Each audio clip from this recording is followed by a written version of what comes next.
Bonjour chers téléspectateurs, ici c'est Nuage Drago, bienvenue sur ma page. Celle-ci est ma toute première vidéo, j'espère qu'elle vous plaira. Par la suite, j'aimerais faire de nouvelles vidéos. Par cette vidéo, j'aimerais vous faire part de mes connaissances sur un certain nombre de choses, surtout sur les différentes catégories de personnes que nous connaissons. Sachez tout d'abord que il existe 3 catégories de personnes et tout homme en fait partie forcément. La première catégorie de personnes que nous avons, ce sont les personnes dépendantes. Qu'est-ce qu'une personne dépendante? Une personne dépendante, c'est une personne qui ne peut pas lui-même se prendre en charge. Donc celui-ci est obligé de s'accoster à une autre personne qui puisse l'aider. Donc prenons un personnage qui s'appelle par exemple Morgan. Celui-ci veut par exemple voyager, aller dans un pays extérieur comme la France. Donc, celui-ci veut aller dans un pays extérieur, cependant celui-ci n'a pas d'argent. Il va d'abord demander l'argent à une autre personne qui peut être Christophe ou une autre personne qui peut être Amadou qui puisse l'aider afin que celui-ci puisse effectuer son voyage. Donc, il dépend soit de Christophe, soit de Amadou. Soit de Amadou, c'est un peu ça.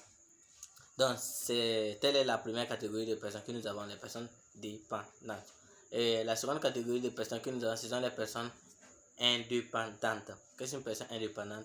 Une personne indépendante est une personne qui peut lui-même se prendre en charge. C'est aussi simple que ça. Prenons cette même personne, Morgan. Supposons que 3 ans plus tard, celui-ci a eu du travail et veut effectuer un autre voyage à l'extérieur. Avec l'argent que celui-ci a pu économiser, celui-ci peut effectuer son voyage sans pour autant demander de l'argent à Christophe ou à Amadou. Donc, dans ce cas, on dira que celui-ci est indépendant. Maintenant, nous allons voir la troisième catégorie de personnes. La troisième catégorie de personnes que nous avons, ce sont les personnes interdépendantes. Non, les personnes interdépendantes, ce sont ces personnes qui, à deux, se mettent ensemble afin de pouvoir réaliser un projet que l'un d'eux tout seul ne peut le faire. Donc, comme je l'ai dit, les deux se mettent ensemble afin de pouvoir réaliser un projet. C'est un peu ça. Donc, maintenant, ce sont les 3 catégories de personnes. Maintenant, il faut toujours chercher à être dans la première catégorie de personnes qui sont les personnes et dans la deuxième catégorie de personnes qui sont les personnes indépendantes.